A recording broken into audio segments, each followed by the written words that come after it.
एक vision document पेश हुआ था जिस पर दिन भर बातचीत हुई है और ये फैसला हुआ है कि हिंदुस्तान में एक नॉन पॉलिटिकल एक प्लेटफॉर्म खड़ा किया जाएगा और उसमें दानिश्वर जो टेक्नोक्रेट्स हैं, जो आईएएस ऑफिसर्स हैं, ब्यूरोक्रेट्स हैं, उलमा हैं, जजेस हैं, फौजी हैं, ये इनका एक ग्रोह बनेगा और वो ग्रोह एक लीडरशिप करेगा, वो 50 की हो या 51 की हो, वो एक सेंट्रल बॉडी बनेगी और हर स्टेट में और जो बड़े शहर हैं अगर वो बना सकते हैं वहाँ भी बनेगी और उसका जो कोऑर्डिनेटर होगा वो सेंट्रल एडवाइजरी बोर्ड का मेंबर होगा।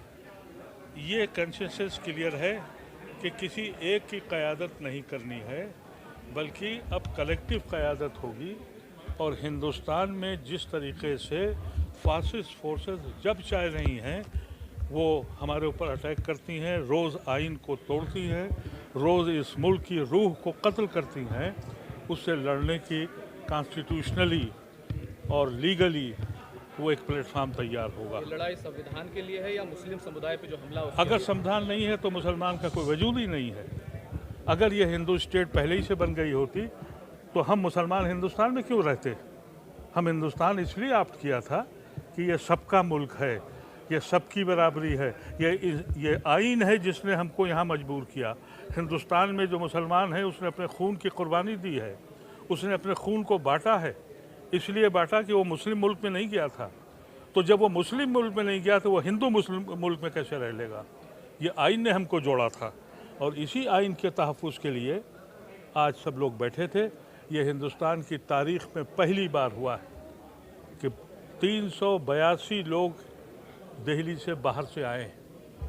कोई बस से नहीं आया, किसी को बुलाया नहीं गया, ये लोग अपने पैसों से आए, अपने अखराजात खर्च किए और कोई भी इनको किसी तरह की फैसिलिटी देने की हम लोगों की हैसियत नहीं थी। और कभी आपने ये भी नहीं देखा होगा कि ऐसी शख्सियतें जिनकी सेहतें बहुत बिगड़ चुकी हैं, गवर्नर अजीज़ साहब हों या शाह फ़ारूक अब्दुल्ला हो या रहमान खां हो, ये पहले वक्त से लेकर और ये 6 बज चुका है वो यहाँ से नहीं हटे। हालांकि जो अभी तक के दस्तूर थे कि जब वीआईपी आते हैं तो कहा जाता है कि भाई आप बोल लीजिए और चले जाइए, उन्होंने कहा कि नहीं, ये मसला ऐसा है कि हम यहाँ आखिर तक बैठेंगे, सबको सुना और फिर अपनी राय से हम सबको उन्होंने नवाजा। जो लोग कॉमन सिविल कोड और जो भारत को हिंदू राष्ट्र बनाने की बात कर रहे हैं, तो क्या आप लोग इस पर असिस्ट करेंगी? ये हो क्यों रहा है? ये आज जो ये इज्तिमा हुआ है, ये मैं नहीं कह रहा कि ये कोई जलसा था। आपने देखा कभी कोई मीटिंग होती है उसमें सदर नहीं होता? आज कोई सदर नहीं था, आज कोई स्टेज नहीं सजाया गया था कि फलां को प्रोजेक्ट करना है। आज सर जोड़ के बैठे थे हिंदुस्तान के मुसलमान और गय्यूर मुसलमान, और वो मुसलमान जो बहुत दूर दराज से आए हैं, वो इस मुल्क को इन्हीं चीज़ों से रोकने के लिए।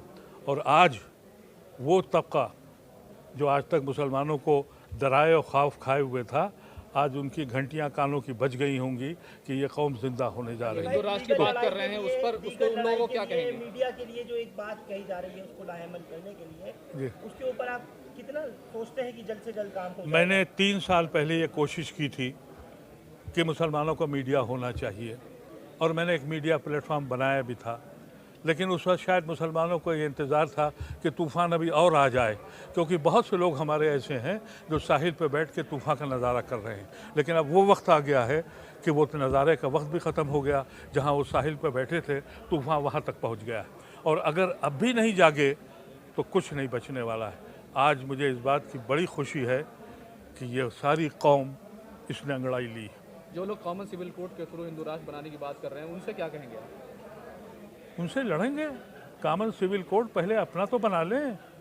अरे वो कौम जिसके यहाँ यही नहीं पता है कि उनका कोड क्या है। अरे कहीं मामा से शादी जायज़ है, कहीं गौत्र में नहीं जायज़ है, कहीं गौत्र में नहीं करते और कहीं सगे मामा से शादी करते हैं। तो पहले अपने को तो ठीक करें। हमारा तो सिविल कोड बिल्कुल सिंपल है, लड़का और लड़की और 2 गवाह, हमारा निकाह हो गया। हम 7 फेरे तो करते नहीं हैं। ये वो लोग हैं जो एहसास कमतरी में मुब्तला हैं, ये लड़ाई हमारे हिंदू भाइयों से नहीं है। हिंदू तबके में जो तबका एहसास कमतरी में मुब्तला है, उसको ये समझ नहीं आ रहा है कि उसका क्योंकि सुप्रीम कोर्ट भी कह चुका है वो कोई मजहब नहीं है, खुद भागवत कह चुके हैं ये कल्चरल एक प्लेटफॉर्म है। तो जिस शख्स को यही नहीं पता लग रहा है कि हमारा अपना कौन सा कोड है, तो वो दूसरों की तरफ देखता है। क्योंकि हमारे यहाँ तो कॉन्ट्रैक्ट सिंपल कॉन्ट्रैक्ट है कि भाई फला फला इन शराइत पर मियाँ बीवी की हैसियत से रहेंगे।